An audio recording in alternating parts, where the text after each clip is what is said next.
আপন ভাই আমার ও মায়ের সাথে যেভাবে কাজ করল সেটা শুনলে তোমাদের রাতের ঘুম হারাম হয়ে যাবে আর পাইপ দিয়ে পানি আসতে পারে, তাই গল্পটি শোনার আগে অবশ্যই কানে হেডফোন লাগিয়ে নাও। একটি অনুরোধ, অবশ্যই চ্যানেলটি সাবস্ক্রাইব করে দাও। আর যদি গল্পটি ভালো লাগে তাহলে ভিডিওতে একটি লাইক দিও। সকালের আলো জানালার ফাঁক দিয়ে ঘরে ঢুকছিল, আমার চোখে সেই আলো পড়তেই ঘুমটা ভেঙে গেল। পাশে তাকিয়ে দেখলাম ভাই গভীর ঘুমে, মা ওর কাঁধে মাথা রেখে শুয়ে আছে। আমার বুকের ভেতরটা একটু কাঁপল, ওকে দেখে এত শান্ত লাগছিল যেন কিছুতেই বুঝতে পারছিলাম না ঠিক কি করছি।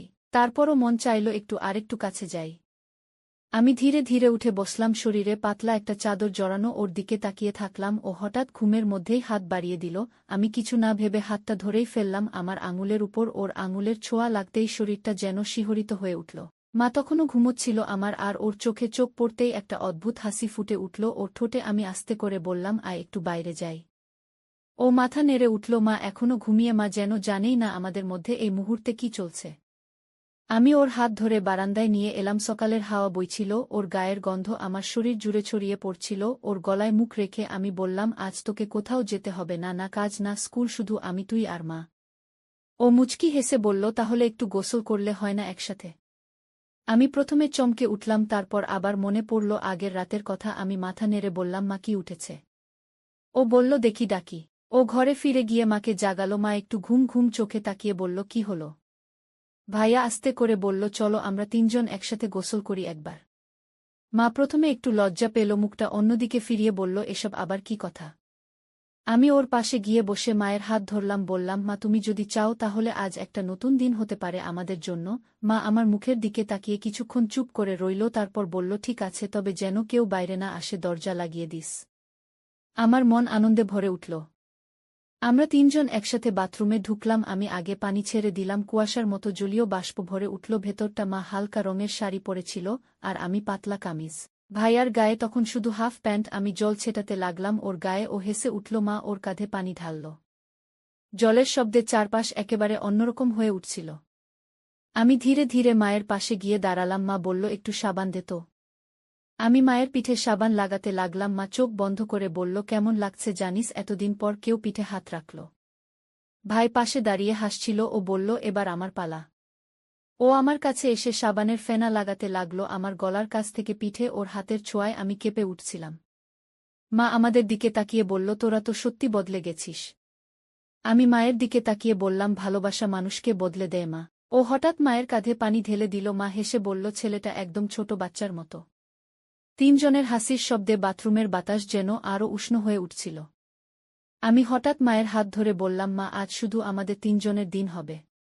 মা বলল, হ্যাঁ, কিন্তু সাবধানে, যেন কেউ বাইরে থেকে না শোনে। ও বলল, দরজা আমি ভালো করে আটকে দিয়েছি। আমরা আবার ঝরনার নিচে দাঁড়ালাম তিনজন একসাথে, আমি মাঝখানে, মা একপাশে ও আরেক পাশে। ওর গা থেকে জল ঝরছিল, আমি হাত দিয়ে চুল ঠিক করে দিলাম। মা মুচকি হেসে বলল, একসাথে থাকলে দিনগুলো কেমন সুন্দর লাগে না? আমি মায়ের গলা জড়িয়ে ধরলাম। মা আমার কপালে চুমু দিল। ভাই পাশে দাঁড়িয়ে আমাদের দিকে তাকিয়ে হাসছিল, তারপর বলল, এখন তো আমাকেও একটু জড়িয়ে ধরতে হবে। আমি হাত বাড়িয়ে ওকে টেনে নিয়ে আসলাম। তিনজন একসাথে ঝরনার নিচে দাঁড়িয়েছিলাম, চোখে চোখ রেখে, মনে হচ্ছিল যেন এই মুহূর্তটা কখনো শেষ না হয়। আমি আর ভাই একে অপরের গা ঘেঁষে দাঁড়িয়েছিলাম। ঝরনার নিচে জল পড়ছিল, মাথার উপর থেকে গড়িয়ে বুকের উপর দিয়ে নিচে নামছিল। আমার কাঁধ ভিজে যাচ্ছিল, আর ওর গায়ের উষ্ণতা যেন জলের চেয়েও গরম ছিল। মা তখন পাশে দাঁড়িয়ে চুলে শ্যাম্পু লাগাচ্ছিল। আমি আস্তে করে মায়ের দিকে এগিয়ে গেলাম, বললাম, মা তোমার চুলে ফেনা একটু আমি ধুয়ে দিই। মা একটু চমকে উঠেছিল, তারপর মাথা নিচু করে দাঁড়ালো। আমি দুই হাতে মায়ের মাথায় জল ঢালছিলাম, আঙুল দিয়ে ফেনাগুলো ধুয়ে দিচ্ছিলাম। মায়ের চোখ বন্ধ ছিল, যেন একটা শান্তি খুঁজে পাচ্ছিল। ও তখন পাশে এসে দাঁড়ালো, বলল, এবার আমি তোদের দুজনকে পরিষ্কার করব। আমি আর মা হেসে তাকালাম ওর দিকে। ও মায়ের পিঠে পানি ছুঁইয়ে দিল। মা একটু সরে দাঁড়ালো, বলল, আয় রে রিমি, এবার তোর পালা। ও আমার গলার কাছে এসে দাঁড়ালো আর এক হাত দিয়ে ঝরনার জল আমার গায়ে ছিটিয়ে দিতে লাগল। আমি একটু কেঁপে উঠছিলাম, শরীরে যেন একটা শিহরণ বয়ে যাচ্ছিল। মা আমাদের দুজনকে দেখে হেসে বলল, এখন তো তোদের দেখে মনে হচ্ছে ছোটবেলার মতো তিনজনে গোসল করছিস। আমি বললাম, মা এখন তো আরও বেশি ভালো লাগে তিনজনে একসাথে থাকলে। ও আমার পেছনে এসে দাঁড়াল আর চুলের ভেতর দিয়ে হাত চালিয়ে বলল, রিমি, তোর চুলে তো দারুণ একটা ঘ্রাণ আছে। আমি চোখ বন্ধ করে বললাম, তুই থাকলে সবকিছু সুন্দর লাগে।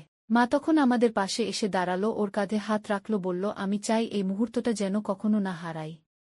তিনজন মিলে আমরা একটা মোটা তোয়ালে বিছিয়ে বসলাম। ঝরনার ধারে জল গড়িয়ে চলছিল, আর চারপাশে একটা গা ভেজা গন্ধ। আমি মাঝখানে বসেছিলাম, ও আমার এক পাশে, মা আরেক পাশে। মা বলল, তোদের দেখে আমার নিজের পুরনো দিনগুলো মনে পড়ে যাচ্ছে। আমি মায়ের দিকে তাকিয়ে বললাম, মা, আজ তুই শুধু মা না, তুই আমাদের ভালোবাসার সবচেয়ে আপন মানুষ। মা আমার গাল ছুঁয়ে বলল, রিমি, তুই এতটা বুঝে গেলি কবে? ও তখন আমার পেছন থেকে জড়িয়ে ধরল, গলার কাছে মুখ রেখে বলল, আমি তোদের ছায়ে থাকতে চাই সারা জীবন। আমি ওর হাতটা চেপে ধরলাম। মা আমাদের দুজনকে জড়িয়ে নিল। জলের শব্দ আর নিঃশ্বাসের শব্দ মিলেমিশে এক অদ্ভুত আবেশ তৈরি করছিল। আমি চোখ বন্ধ করে ওর বুকের সাথে ঠেস দিয়ে বসেছিলাম, ওর স্পর্শে শরীরটা কেঁপে উঠছিল। মা আমার চুলে হাত বুলিয়ে বলল, ভয় পাবি না, আমরা তো তোকে ভালোবাসি। ও মায়ের দিকে তাকিয়ে বলল, মা, তুমিও আমার। মা একটু থেমে বলল, তুই আমাদের ভালোবাসা ভাগ করে নে। আমি বললাম, তুই তো দুইজনের মাঝখানে সেই আগুন, যার পাশে বসলে ঠান্ডাও লাগে না, গরমও না, শুধু একটা শান্তি। ওর মুখে একটা মুচকি হাসি। আমি ওর দিকে মুখ বাড়িয়ে দিলাম, ও আমার কপালে একটা চুমু খেল। মা বলল, আজকের এই সকাল যেন সারা জীবন মনে থাকে আমাদের। আমি বললাম, তিনজনের শরীর ভিজে থাকলেও মনের ভেতর যেন একরাশ উষ্ণতা জড়িয়ে আছে। ও বলল, আমি চাই এই সকাল শেষ না হোক। মা বলল, তোর এই কথার জন্য তোকে আবার একটা চুমু প্রাপ্য। মা ওর কপালে একটা চুমু খেল, আমি ওর গলায় মুখ রাখলাম। আমরা তিনজন বসেছিলাম ভিজে শরীরে, একে অপরের গায়ের খুব কাছে। মা হালকা গলায় বলল, এখন আমাদের একসাথে একটা বড় তোয়ালে দিয়ে মুছতে হবে, যাতে ঠান্ডা না লাগে। আমি বললাম, আমি মায়ের পিঠ মুছে দিই। ও বলল, আমি রিমির চুলগুলো মুছে দিচ্ছি।